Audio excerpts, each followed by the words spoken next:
Listen to me carefully. Before you judge me, before you decide that I am mad, you must hear the whole story from the beginning.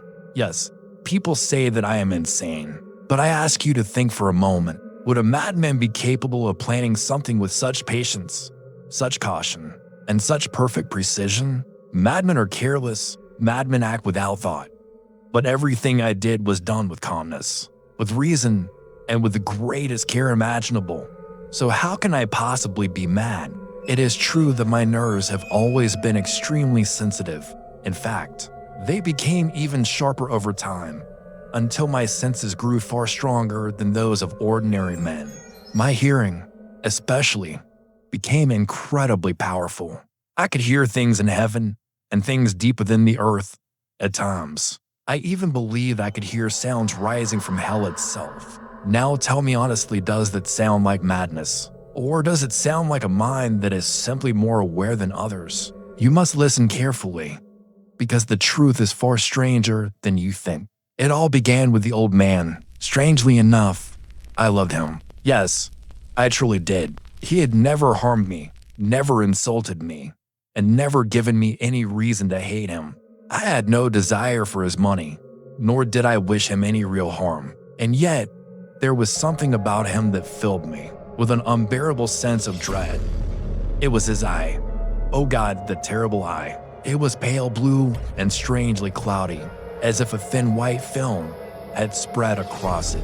Whenever it fell upon me, cold and motionless, it reminded me of the eye of a vulture. That horrible, lifeless stare made my blood run cold every single time I saw it. It was not the old man himself who disturbed me. It was the eye. Always the eye. Gradually, a thought began to form in my mind, at first small and distant, but growing stronger with every passing day. If the eye were gone, I would finally be free from its dreadful gaze, free from the icy fear that gripped my heart whenever it looked at me. And so, one night, the idea became clear and solid in my mind.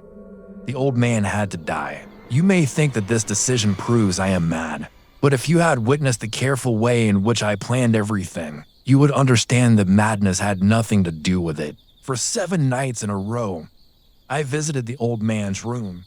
Every night, precisely at midnight, I approached his door with the greatest caution imaginable. Slowly, very slowly, I turned the handle and opened the door just enough to slip my head inside. You cannot possibly imagine how carefully I moved. It took nearly an hour just to push the door open, wide enough for me to see into the room. A madman would never have such patience. Before entering, I carried a small lantern with me, but it was completely covered so that not a single ray of light escaped. Then, with the utmost care, I opened the lantern just a little only enough for one thin beam of light to shine out, and that narrow beam of light would fall directly upon the old man's eye. But every night, for 7 long nights, the eye remained closed, and because the eye was closed, I could not do the deed.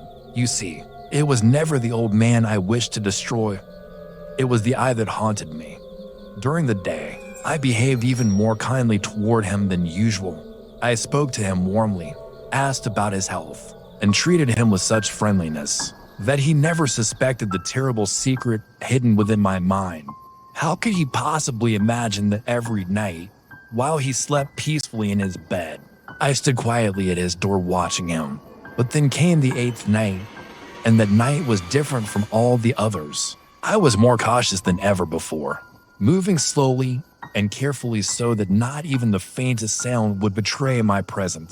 The clock struck midnight as I began opening the door. Little by little, I pushed it open, my hand steady upon the lantern. But suddenly, my thumb slipped against the metal latch. The lantern made a tiny noise, just the faintest sound. Yet in the silence of the night, it was enough. The old man sat up instantly in his bed. "Who's there?" he cried in a frightened voice. At that moment, I froze completely. I did not move a single muscle. For a full hour, I stood there in the darkness without making the slightest sound, and the old man remained sitting upright in his bed, listening with growing terror. I could feel his fear filling the room, because I knew that fear very well. I had felt it myself many nights when the world lay silent and shadows crept slowly through the darkness. Then I heard a sound, a low, trembling sound. It was the sound of a man overcome with terror. I knew then that the old man sensed something in the room. He could not see me, but deep inside his heart, he knew the danger was close. Slowly, very slowly, I opened the lantern just a tiny crack. A thin ray of light shot through the darkness and fell directly upon the old man's eye. The eye was wide open, the vulture eye cold pale, watching me. At that moment, a terrible fury rose inside me. But then I heard another sound, soft at first, but growing louder.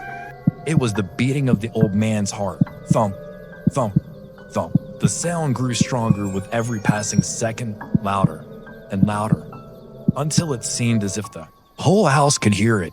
And as the heartbeat thundered in the darkness, my anger grew into something uncontrollable, because the eye was still staring at me, still alive, still watching. And in that moment, I knew with absolute certainty, this would be the night when the terrible eye would finally be destroyed.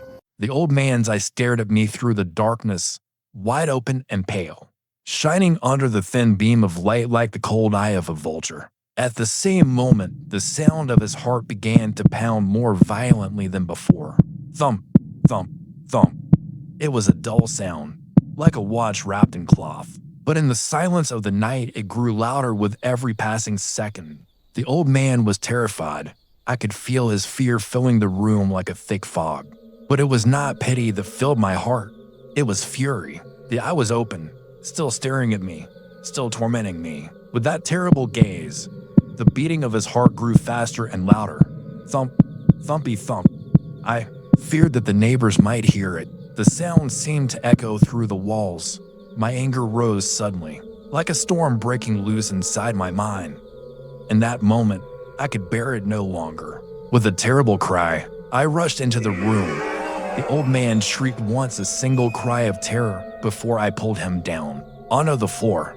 I dragged the heavy bed over him. For several long minutes, the heart continued to beat beneath the bed. Thump, thump, thump. But the sound slowly became weaker, until finally, it stopped. The old man was dead. I removed the bed and placed my hand upon his chest. There was no movement, no heartbeat. The eye would trouble me no more. For a moment, I stood there in the dark, listening carefully. The silence of the room was complete. A deep sense of satisfaction filled me. You see how wisely I had acted. But the work was not yet finished. I knew that the body had to be hidden, so I began my task. First, I dismembered the corpse. Then I lifted 3 wooden boards from the floor of the room. Beneath those boards, there was a hollow space. Carefully, I placed every piece of the body inside the opening and replaced the boards exactly as they had been before. No human eye could have discovered the secret. There was no stain, no blood. I had been far too careful for that. Just as I finished replacing the last board, I heard a knock at the door. 3 loud knocks. I opened the door calmly. 3 policemen stood outside. They explained that a neighbor had heard a scream during the night. I smiled warmly and welcomed them inside. Yes, I told them calmly. I cried out during a dream. The officers seemed satisfied, but they still searched the house. Finally, they entered the old man's bedroom, the very room where the body lay hidden. I was confident, completely confident. I brought chairs into the room and invited the officers to sit and rest. The policemen chatted casually, but after a few minutes, I began to notice something strange. A faint sound reached my ears. Thump, thump, thump. I paused. For a moment, listening carefully. Surely it was only the beating of my own heart, but the sound continued to grow, louder and louder. The policemen kept talking and laughing as if they heard nothing. How could they not hear it? The sound was becoming unbearable. Thumpy thump, thump. Sweat formed on my forehead. Louder, louder. It was the beating of the old man's heart. It rose beneath the floorboards directly under my chair. Why did they not hear it? Were they mocking me? I began pacing the room, speaking loudly, hoping to drown out the sound. It rang inside my ears like thunder. Thump, Thump, thump.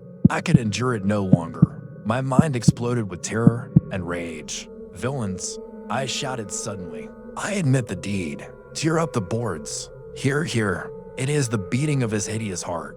And in that moment, the truth was finally revealed. The heart had betrayed me, even in death.